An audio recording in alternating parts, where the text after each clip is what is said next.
میں ڈاکٹر ہوں اور یونیورسٹی میں پڑھاتی ہوں. تو مجھے اس طرح لیکچر ملا اسلامک پرسپیکٹو آف ابارشنس. اب کافی سیریس قسم کا ٹاپک تھا. تو میرے جو پرنسپل تھے جنرل صاحب ہیں, انہوں نے مجھے بلایا. انہوں نے مجھے کہا کہ آپ نے اس پہ کیا لیکچر تیار کیا ہے. تو میں نے بتایا کہ سر اس طرح سے کہ ابارشن تو کسی صورت میں بھی جائز نہیں ہے. تو انہوں نے مجھے کہا نہیں, میں یہ سمجھتا ہوں کہ پہلے 4 مہینے 10 دن اگر بچہ اب نارمل ہے تو آپ اس پہ لیکچر کریں کہ وہ جائز ہے, کیونکہ اس پہ فتاوا ہیں کہ ابارشن کیا جا سکتا ہے. الحمدللہ میں نے ان سے ایک بات کی. میں نے کہا سر مجھے یہ بتائیے کہ جب کوئی سیل ڈیوائڈ ہوتا ہے کیا وہ نان لیونگ ہوتا ہے یا living? He has no answer. وہ مجھے کہنے لگے یو آر ویری ڈیفیکلٹ. لیکن انہوں نے میری بات کو قبول کیا. 4th ایئر کا لیکچر تھا, لڑکے لڑکیاں دونوں تھے, اور میں ڈیلیور کری تھی. تو اسی ڈپارٹمنٹ کے HOD آئے جو مجھے بالکل پسند نہیں کرتے.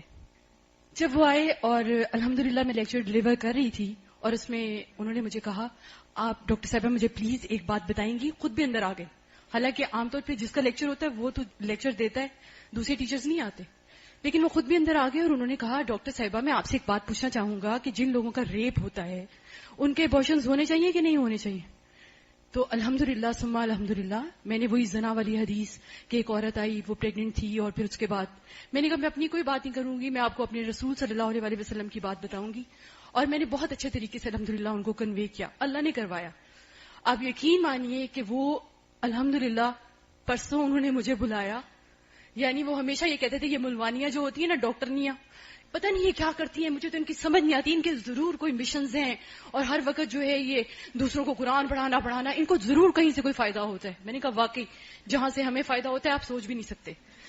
اور یقین مانیے میں لٹرلی ایک جگہ میں بیٹھی تھی اور انہوں نے اس طرح کی باتیں کی, یہ داڑھیوں والے, یہ مولوی, ان کے پتہ نہیں کیا پروجیکٹس ہوتے ہیں جو پتہ نہیں قرآن لے کے پھرتے رہتے. اور پرسوں ترسوں انہوں نے مجھے بلایا اور انہوں نے مجھے کہا کہ مجھے آپ سے ہدایت چاہیے. الحمدللہ. آپ یقین مانیے ہی از اے HOD, he is a professor. میں یہ نہیں کہ بڑی چیز بن گئی, لیکن حق کو جو استاذہ بات کری ہے نا, ہم نے بیان کرنا ہے اخلاق سے, کردار سے, محبت سے. چھوٹی چھوٹی فرکشنز آپ یہاں سے نکلیں گے ضرور آئیں گی. آج یہاں سے جو دین کا آپ نے حق لینا شروع کیا تھا وہ کیا تھا؟ تجوید سے پڑھنا, علم کو ریٹین کرنا, عمل میں لانا. اب باقی 2 سٹیپس باقی ہیں, وہ کیا ہیں؟ پہنچانا, بلغوا انی. تو اب آئیں گی مشکلیں, کیونکہ الہدا میں تو ایمان لیول ہائی استاذہ نظر آ رہی ہیں. ایوری بڈی از ٹیچر, ہر کوئی سکھا رہا ہے, اور استاذوں کو دیکھ دیکھ کے دل کرتا ہے کہ آئے ہم نیکیاں کر لیں, بھاگیں بھاگیں بھاگیں. لیکن جب باہر جائیں گے یہ ملوانیاں, یہ نینجا ٹرٹلز, یہ کیا کرتی پھرتی ہیں. لیکن یہ یاد رکھیے اخلاق اور کردار, استقامت, ڈونٹ ریئیکٹ, پیار اور محبت. جہاں بھی جائیں دل میں خیر خواہی, کیونکہ ایمان کا لیول ایک ہے کہ میں جنت میں جاؤں, ٹھیک ہے, دوسرا اس سے بڑھ جاتا ہے فیملی بھی جنت میں جائے, اور تیسرا ہے وہ خیر خواہی, ہر کوئی جنت میں جائے.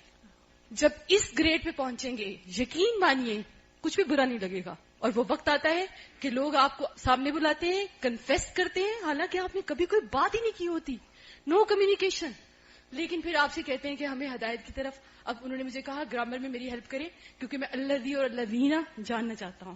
الحمدللہ. تو یہاں سے جاتے وقت یہ بات یاد رکھیں کہ آپ کو مشکلیں آئیں گی, لیکن مشکلیں آتی کیوں ہیں؟ ٹریننگ کے لیے, غم دینے کے لیے نہیں. یو ٹرن, جہاں مشکل آئی ہے پرابلم کیا ہے میرے ساتھ, باہر کوئی پرابلم نہیں ہے. اور جو ہی میکسیمم پازیٹیو ہو جائیں گے پریشانی فنشڈ. سمجھ آ گئی بات؟ پریشانی فنشڈ. بلائنڈنس آنکھیں بن گئی. بس یہاں سے یہ ارادے کر کے جائیں. الحمدللہ اتنے لوگ جا رہے ہیں اور اس سے ڈبل آنے چاہیے انشاءاللہ. السلام علیکم ورحمۃ اللہ. وعلیکم السلام ورحمۃ اللہ. جزاکم اللہ خیر.